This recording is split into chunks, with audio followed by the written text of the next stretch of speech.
दादर माटुंगा त्या साईडला फारच जुनं हॉस्टेल होतं. 2 जून 2017ला निकिता साताऱ्यावरून मुंबईला आली. तिच्या रूम मध्ये एक नवीन मुलगी आली आहे. तिचं नाव प्रियंका होतं. तर त्यांचं चांगलंच बऱ्यापैकी रमलं. ती जी आधी निकिताशी एकदम बिंदास्तपणे गप्पा मारायचे, ते जाऊन एकदम अशी शांत आणि दिवसभर बेडमध्ये असणार. आता जवळपास 2:30 ते 3 वाजता त्यांच्या रूम मधून जोरात किंचाळण्याचा आवाज आला.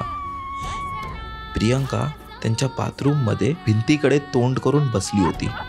तिने एक लाल रंगाची साडी नेसली होती. प्रियंकाने जोरात मागे वळून बघितलं आणि तिचे डोळे खूप जास्त रागात होते आणि ती निकिताला जोरात किंचाळून बोलली की तू लांब हो माझ्यापासून, लांब हो, निघून जा इथून. ती धावत वॉर्डन कडे गेली आणि वॉर्डनला पूर्ण असं हे प्रकार सांगितला. आणि तेव्हा हे ऐकून तिचे वॉर्डन बोलले की कोण मुलगी?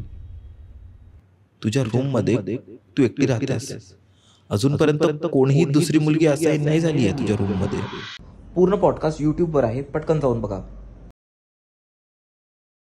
ह्या कथा मनोरंजनासाठी आहे. काही लोकांचे अनुभव व काही पूर्णपणे काल्पनिक असू शकतात. त्यामुळे कृपया यांना मनोरंजन म्हणून घ्या.